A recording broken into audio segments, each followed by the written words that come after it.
What's up tout le monde? Bonjour! Bonjour! Et bienvenue à un nouvel épisode de True Talk avec votre hôte, Félix Daigle. Aujourd'hui, on parle de comment réussir ta diète. En fait, comment...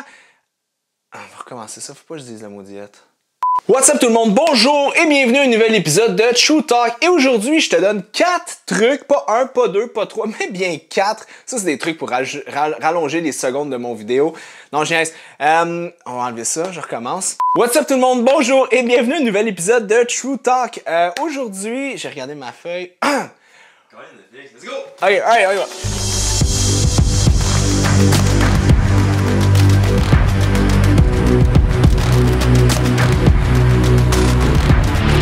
What's up tout le monde? Bonjour et bienvenue à un nouvel épisode de True Talk. Aujourd'hui, je te donne 4 trucs pour réussir ta perte de gras. Si ton objectif, c'est la perte de gras, si tu veux vivre dans la vie, avoir une vie agréable, t'es super à l'aise avec ton corps, t'es dans un poids santé, tout se passe bien, écoute pas cette vidéo-là, switch de vidéo et va écouter mon autre vidéo sur OnlyFans. Ok, bon. Si t'es là pour perdre du gras et que t'as une relation saine avec ton corps et la perte de gras, mais que tu veux certains petits trucs, des astuces de Félix, here I am to help you out. Alright, première des choses qu'il faut que tu regardes, c'est d'avoir une approche alimentaire de restriction calorique qui fait ton affaire. Et je te réfère directement à mon vidéo sur les calories que j'ai faite il y a de ça quelques temps, quelques semaines. Tu peux le trouver sur ma chaîne. En fait, il faut que tu trouves la bonne stratégie parce que pour perdre du gras, il faut que tu manges un peu moins d'énergie que tu en dépenses. Okay? C'est pas mal la base. Après, il y a plein d'affaires qui se construisent. C'est un peu plus complexe que ça, mais la base reste la base. Mais il faut que tu trouves la bonne approche qui fonctionne pour toi. Je m'explique. T'as des gens, comme j'expliquais dans mon vidéo, t'as des gens comme moi qui aiment calculer leurs trucs, qui aiment savoir combien de calories qu'il faut qu'ils mangent average environ dans une journée et que je peux rentrer n'importe quoi dans ma journée tant qu'à la fin de la journée, at the end of the day, j'ai mangé un petit peu moins de calories que j'en ai dépensé. Ça fonctionne pour moi. Il y a d'autres personnes par contre que les chiffres, connaître le nombre de calories dans un repas, ça les rend super anxieux et c'est pas la bonne approche pour eux. C'est pas la bonne approche pour eux. Donc eux, ce qu'il faut qu'ils fassent, c'est qu'ils aillent plus avec des groupes alimentaires.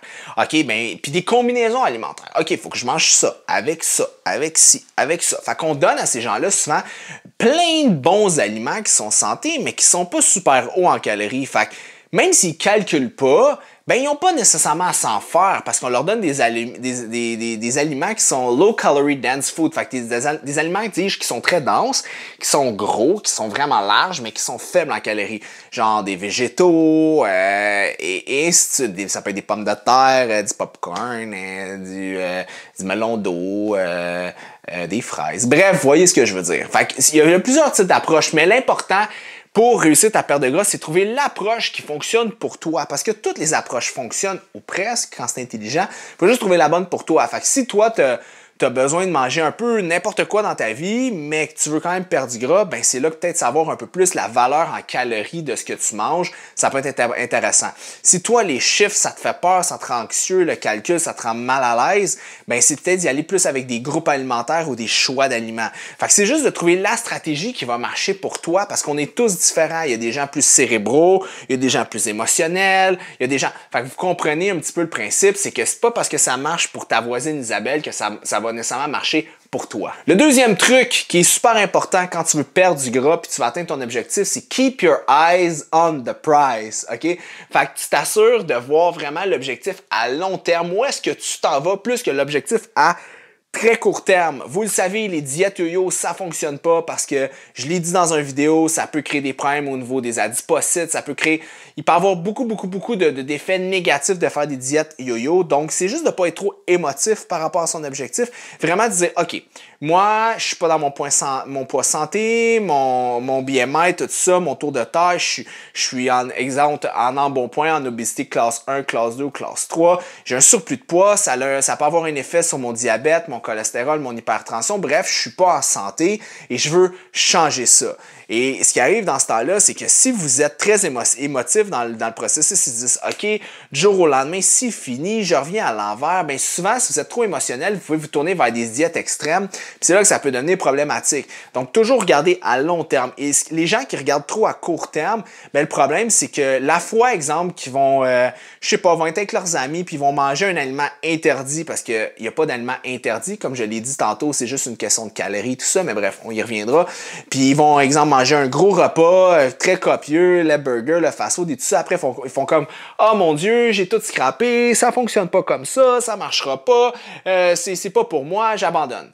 Mais si vous avez quelqu'un qui est vraiment méthodique dans son approche puis qui regarde à long terme et peut se dire OK, en ce moment, j'ai peut-être juste fait un petit pas en arrière, mais ça veut pas dire que je peux pas continuer à avancer en avant. Fait que le but, c'est vraiment de regarder sur du long terme. OK, tu as 30 livres à perdre, ben ça sera pas en 30 jours, ça se fera pas en 60 jours, ça se fera pas en 90 jours, vous comprenez? Fait que c'est normal, de temps en temps, d'avoir des micro-écarts, puis c'est sain aussi, puis il faut en avoir, puis ça, j'en reparlerai dans une autre capsule, parce que ça va jouer au niveau de la ghreline, la leptine, le métabolisme et plein de choses, mais c'est juste normal de le faire de cette façon-là. Puis pas être trop restrictif. Vous le savez, une diète trop restrictive vont créer plein de problèmes au niveau de votre corps. Donc, c'est d'y aller lentement. Soyez pas agressif sur votre perte de gras.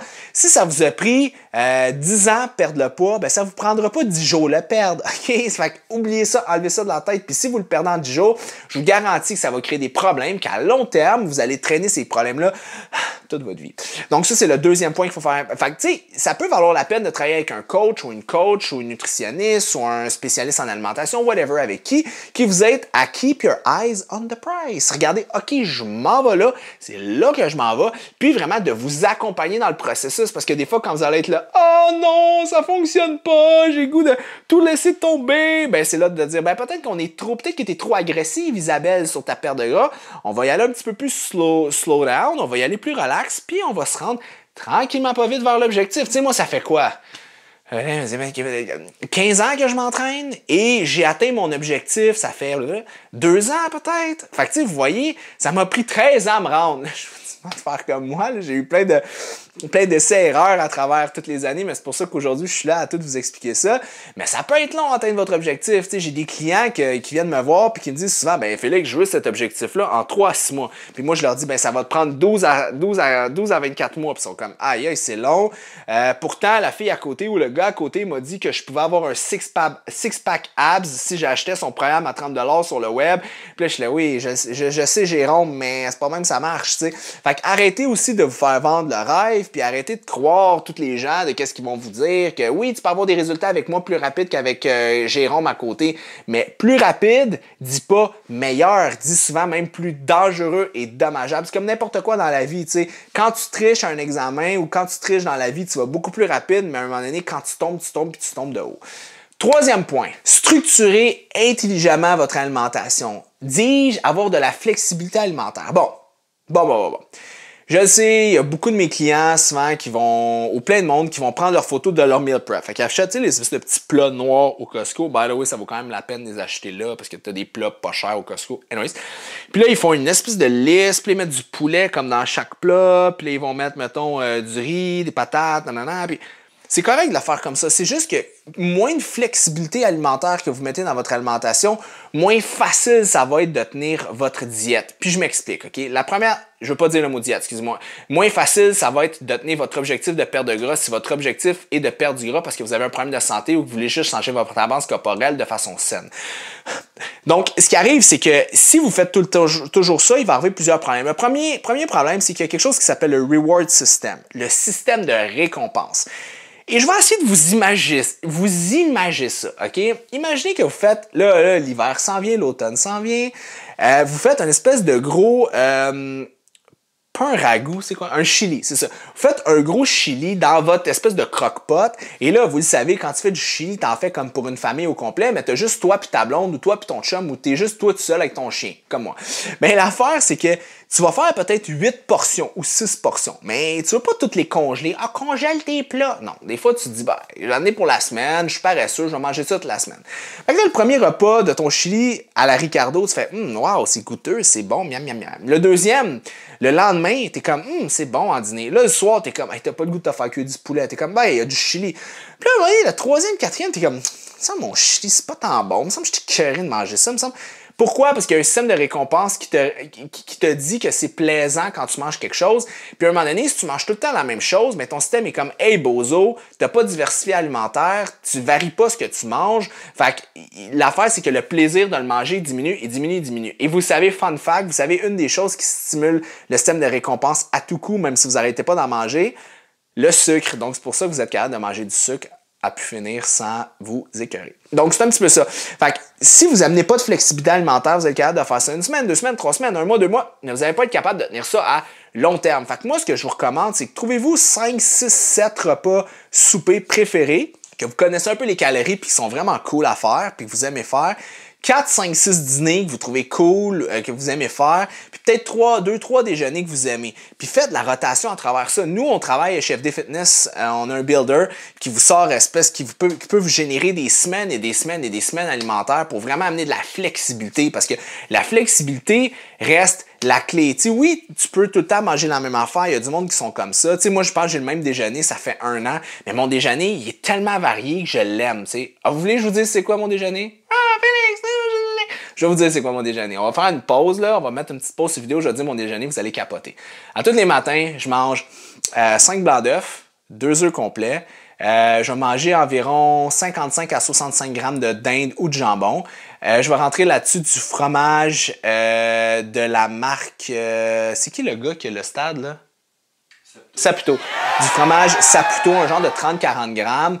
Je vais rentrer, là, je fais cuire ça dans ma poêle, je vais mettre ça dans mon assiette, je vais mettre un peu de sirop de table Walden Farm ou une autre marque sans sucre. À côté, je vais prendre du gruau, je vais rentrer 100 grammes de gruau sec. Des fois, je prends comme pomme cannelle allégée en sucre, c'est moins pire.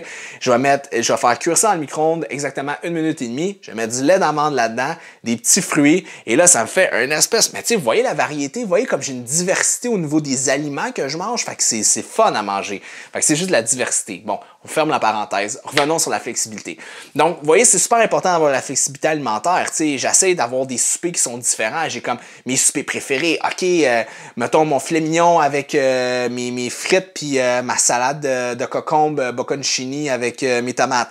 Un autre souper, c'est OK, mon riz avec mon saumon et peut-être genre, je sais pas, n'importe quel du kale. OK, fait que j'ai dans ma tête, j'ai plusieurs repas que j'aime. J'y pense comme, oh, je suis excité de manger ça. Puis si une journée, je me dis, ah, mon steak, ça me tente pas tant de manger du steak, ben j'ai mes autres options que je sais, parce que je sais qu'en faisant une rotation, je vais venir à vraiment aimer ça. Puis faites attention, quand vous trouvez un repas qui est vraiment bon, de pas le brûler comme on appelle, comme on brûle une toune. Tu sais, on a toute une toune qu'on brûle, tu sais. Moi, j'avais brûlé la toune I Took a Pills in Ibiza. Vous vous rappelez cette chanson-là? I took a pill in Ibiza, nanana, show me how. Ben, cette toune-là, je l'ai écoutée comme en boucle, comme en malade, dans tout, puis là, mais je suis plus capable de l'entendre. Ça joue à quel part j'entends genre, ah, t'es copain, je suis là, arrête ça, change de poste! Fait que je suis vraiment écœuré. Vous voyez à quel point on peut aimer quelque chose puis détester quelque chose. Puis là, j'allais faire un parallèle avec les relations de couple, mais je suis pas sûr que ça serait vraiment pertinent. Fait que je vous dirais que c'est un petit peu ça. Le prochain point, c'est d'avoir un support positif de votre entourage. Si vous êtes entouré de gens qui vous disent Isa, t'as pas besoin de perdre du poids, voyons donc, tu manges comme un lapin, tu manges une salade, OK, ça va pas vous aider à progresser dans votre vie. Il y a 2 genres de gens. T'as des gens qui sont motivés par la négation, se faire dire que tu seras pas capable, puis même tu veux prouver que tu vas être capable de le faire, puis il y a d'autres gens qui vont être motivés par t'as réussi, puis continue, puis lâche pas. Mais ils ont montré que la motivation par la négation, ça fonctionne chez certaines personnes, mais ça fonctionne juste à court terme, pas à long terme. Fait que entourez-vous de gens qui vous motivent, qui vous inspirent, puis qui vous aident dans votre processus. Il y a un de mes meilleurs chums en ce moment qui est en processus de perte de gras. On se parle quasiment à tous les jours. Si t'es pas mon meilleur chum, c'est mon client, attends pas toi pas ce que je te parle à tous les jours, mais trouve-toi des gens dans ton entourage de qui t'es proche, puis que t'as une bonne relation, qui peuvent te parler à tous les jours pour t'aider. Mais moi, on se parle à tous les jours, je dis hey, Big, puis comment ça va? Il m'envoie des progress pics, puis tout ça, puis je la motive, puis parce que j'essaie de faire un support aussi psychologique. Fait que s'il y a des gens dans votre entourage qui veulent perdre du gras, motivez-les à le faire. Puis même si vous êtes pas rendu là, puis vous aimeriez perdre du gras, ben mettez pas sur eux, faites pas une transposition de vous, ce que vous aimeriez sur cette personne-là, puis soyez pas jaloux puis envieux pour faire comme t'as pas besoin de faire ça, ta. C'est le même principe que quand t'es dans une gang avec des amis puis que toi, t'es pas capable de t'arrêter de boire, puis il y a quelqu'un qui s'arrête de boire, puis on dirait que le fait que lui arrête de boire, ben on dirait que ça te remet dans le visage que toi, t'es pas capable d'arrêter de boire. Fait que là, t'es comme, prends une autre bière, t'es plate, nanana. Arrêtez avec faire de la pression. Respectez le monde, puis respectez donc ce qu'ils veulent faire avec leur corps, OK? Fait que si vous avez des gens dans votre entourage qui veulent perdre du gras, ça se peut que ce soit juste des gens qui sont pas dans leur poids santé ou qui sont inconfortables, qui veulent juste changer leur apparence corporelle, OK? Ça se peut, ça. Ça peut être sain de temps en temps, la perte de poids, OK? Fait que faites juste attention à ça. Tu sais, j'ai une de mes amies qui m'a dit qu'elle a pris une coupe de forme. Elle a dit, aïe, j'ai pris du poids cet été, même pendant le confinement, j'aime pas ça. J'ai pris genre une dizaine de livres, je suis pas à l'aise. Puis quand on en parlait à ses amis disaient, tu devrais consulter un psychologue, écoute, c'est pas normal, t'es bien correct comme que t'es, puis tout ça. Je mets pas de côté le fait que ça se peut peut-être que quelqu'un ait une mauvaise relation avec son image, puis des fois ait une vision distorsionnée de la réalité, mais ça se peut-tu aussi que la personne ait juste pris du livre et qu'elle veut reperdre du livre? Ça se peut aussi, hein? Ça se peut. Fait que, entourez-vous de gens qui vont juste vous inspirer, vous motiver par rapport à ça, par rapport à votre objectif, puis pas de vous rentrer dans le cabochon d'autres affaires. Tu sais, je pense que le rôle des gens autour de vous, c'est de vous supporter no matter what. Si moi je veux devenir une femme, ben je m'attends à ce que tous mes amis me supportent dans le processus hormonal puis le processus physiologique de la transformation. Vous comprenez ce que je veux dire? Si j'ai des amis qui me disent pas normal, t'es un gars, le corps, t'es né un gars, reste un gars, ben là je serais comme F you, tu sais, parce qu'en même temps, c'est moi qui choisis qu'est-ce que je fais à mon corps. Si je suis pas à l'aise en homme, je veux devenir une femme, it's my choice, tu comprends? Fait entourez-vous de monde qui vont vous aider dans votre processus, dans vos choix décisionnels, tu sais. Puis quand ils vont vous donner leur opinion, il faut pas que vous sentiez que c'est une opinion qui est teintée de jugement, mais que c'est une opinion dans votre bien en premier, puis qu'ils vous le disent dans l'ouverture et dans l'acceptation. Donc, tout ça pour dire, entourez-vous de gens positifs qui vont comprendre ce que vous faites, puis qui vont vous inspirer là-dedans, parce que quand tu es tout seul dans ton bateau, à ramer tout seul, ben qu'est-ce qui se passe? Ben souvent, tu tournes en rond puis tu n'avances pas. Alright? Donc, voici les 4 trucs pour mieux réussir ta perte de gras. Je me suis un peu éparpillé dans la vidéo, mais je sais que vous aimez ça. Donc, dites-moi dans les commentaires, c'est quoi le point de ces 4 points-là que vous trouvez le plus... qui est venu le plus vous chercher? Qui vous dit, ah ouais, moi, Félix, le point numéro 2. Et moi, c'est le point numéro 4. Dites-moi ça. Dites-moi, vous, c'est quoi vos trucs en ce moment? C'est quoi vos trucs à vous pour maintenir votre perte de gras? Et si vous avez eu des échecs dans le passé, ça a été à cause de quoi? Donc, j'attends vos commentaires. J'aime ça vous lire. J'aime ça répondre avec vous. C'est le fun. J'ai découvert un plaisir d'interagir avec la communauté YouTube. Et vous êtes pour vrai la meilleure communauté ever. Puis je dis pas ça pour vous flatter, vous le savez. Je dis toujours des true talk, les vraies affaires. N'oubliez pas, abonnez-vous à ma chaîne. Laissez un petit pouce si c'est une discussion que vous avez aimée. Si vous n'avez pas aimé ça, vous pouvez mettre le pouce en bas. C'est pas grave, c'est du feedback, c'est du feedback. Et n'oubliez pas, soyez là la semaine prochaine pour un nouveau à True Talk. Just to prove I'm a real big baller, cause I made $1 million and I spend it on girls and shit.